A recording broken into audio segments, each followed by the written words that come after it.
এই গাইজ নমস্কাৰ জনাই আপোনালোকলৈ এখন চুটি নাটক আগবঢ়ালোঁ। ভাল লাগিলে ছাবস্ক্ৰাইব কৰিব আৰু লাইক কৰিব, শ্বেয়াৰ কৰিবলৈ নাপাহৰিব।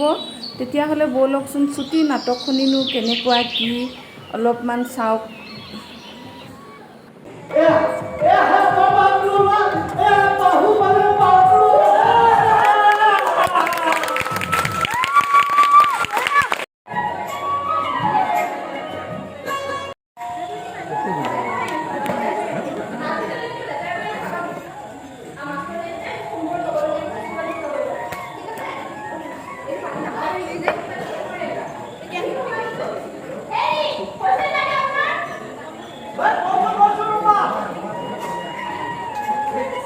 ধুনীয়া এক্টিং কৰিছে।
Jangan sampai guys.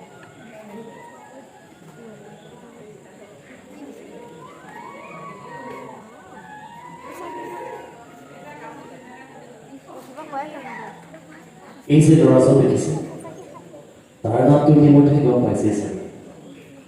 সি বাবলু, ৰবীন বৰুৱা আৰু প্ৰতিমা বৰুৱাৰ ডাঙৰ সন্তান।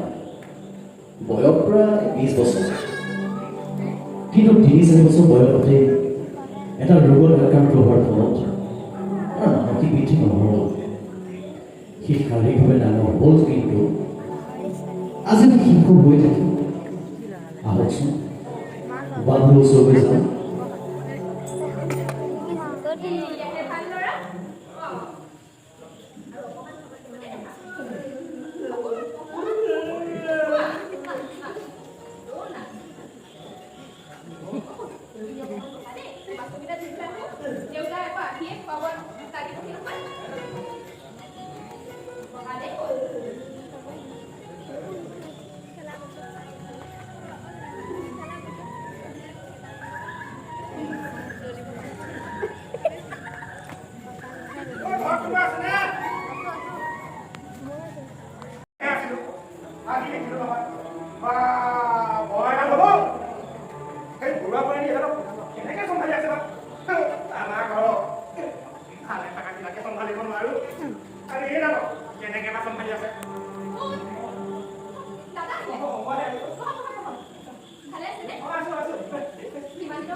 আৰু জীয়াই থকাৰ অধিকাৰ আছে।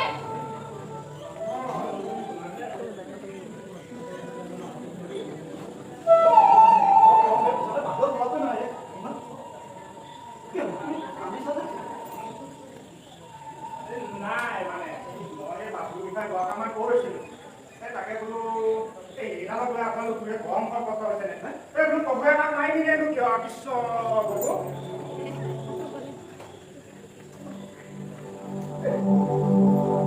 আপুনি মানুহ নে ডাঙৰ হে বাপু বাপু আমাৰ কিমান মৰমৰ সন্তান আপুনি জানে বাপুক লৈ আপুনি এনে ধৰণৰ কথা ক'ব পাৰে তাক ওলাই আপুনি থৈ যাওক তাক এইখন পৃথিৱীত বাবুৰ দৰে কিমান সন্তান আছে আপুনি জানে? ইহঁতৰ বেমাৰৰ দায়িত্ব মই নিজে ল'ব লাগিব। ল'ৰাটো মাথাটো চাফা কৰি দিবলৈ দিয়ক মাথাটো অকণমান চাফা কৰি আৰু অকণমান দিয়া এনেকৈ দুহাত মেলি সিহঁতক